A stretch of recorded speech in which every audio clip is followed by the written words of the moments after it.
Good morning, YouTube. I've done another drawing. I've done more drawing. Today's word is shattered. Like, tired. I think of the word knackered when I think of the word shattered. But I've drawn something different and it's got a nice little story to it. Here you go.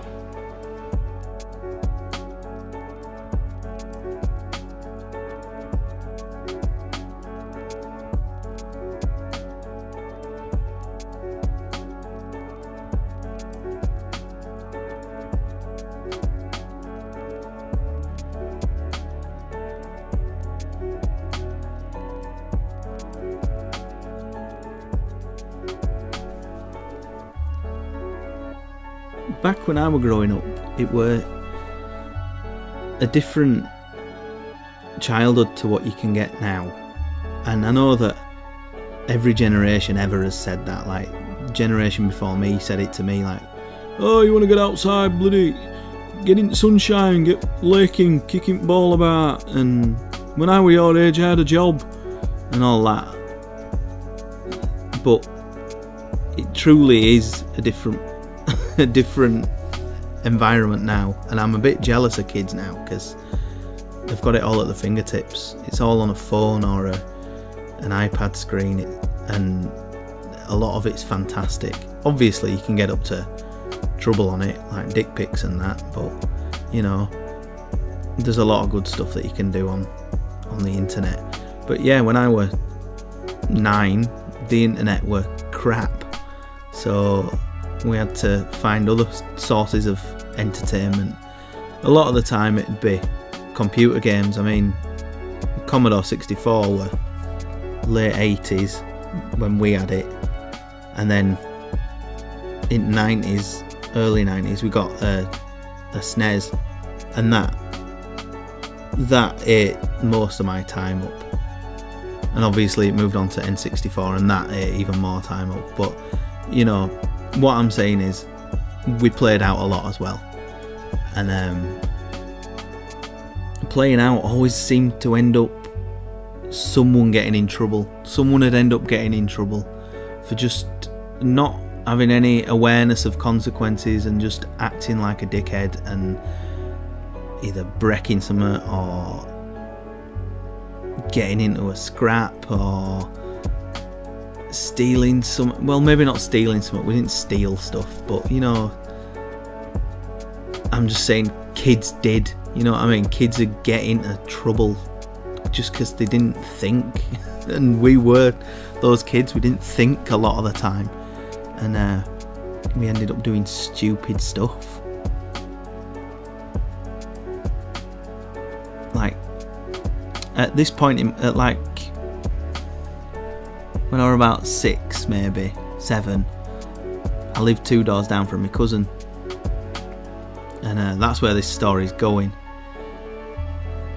And he was a lovely lad, really good. Like, he did up his own car and stuff, and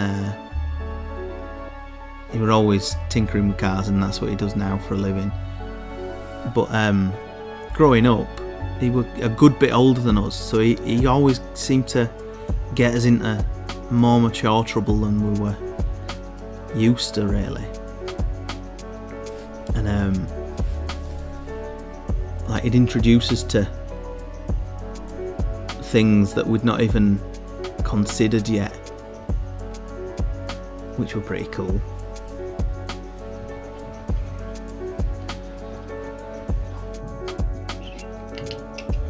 Yeah, boy. There you go. Where's this one? Boy, next one.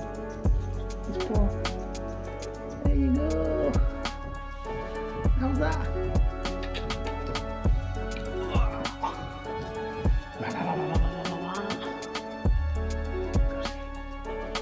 Good boy.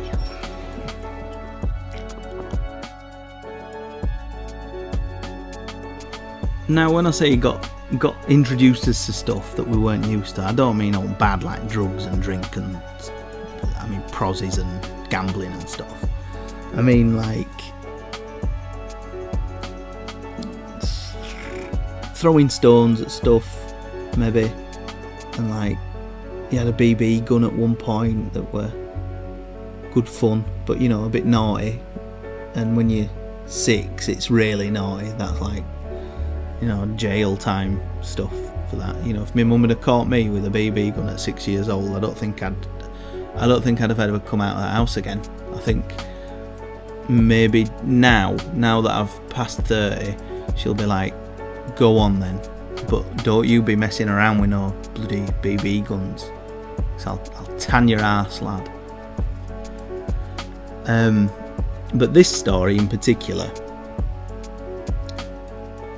is, there were this older lady at the top of the street who, you know, I'm sure she was very nice, but we used to play on her street because the street we lived on was a hill, a really steep hill, so we couldn't play football there.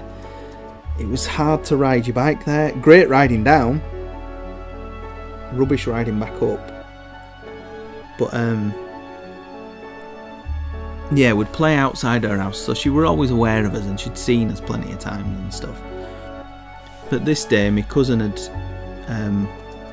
showed me a new catapult that he'd got off his mate from school, and it was one of those beauties, you know, with arm strap, and it comes right, like you can pull it right back to your chin and fire it a bloody mile. Anyway, we were firing stuff like conkers and stones and stuff all over the place, and hitting trees and Coke cans and whatever we could find. And obviously it escalated, because it does when you're a kid. You're like, oh, I'm mucking about, but it's not enough. It's never enough when you're a kid. You're like, oh, I'll just do it a bit more, I'll do this and I'll do that. Anyway, we decided to start firing these little mud balls, like compressed mud balls, at the side of this house on its pebble dash.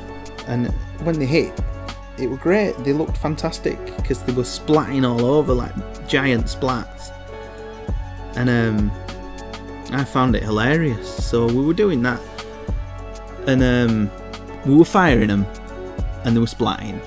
And then we heard this woman shouting, and we were like, what was that? Who was shouting then? So I freaked out, and I was thinking, right, I'm gonna nip off home.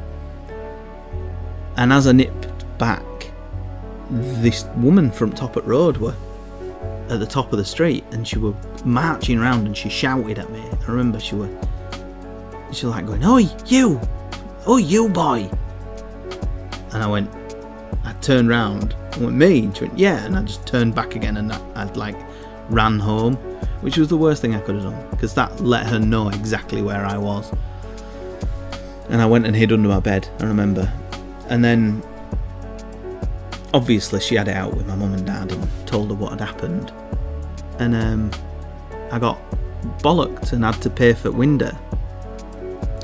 But then recently I was thinking about this, and I thought, I don't remember any windows smashing. I don't remember seeing a window go through. And I'd remember that. If I'd have smashed a window, I'd have known about it and I'd have shit myself. I think what actually happened was, my cousin smashed the window. Let me take the blame for it. And you know what? I'd be annoyed, but I'd have done exactly the same thing.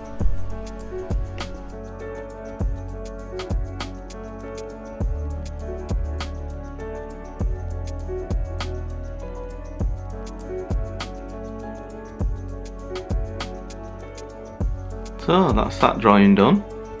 Hope you enjoyed it.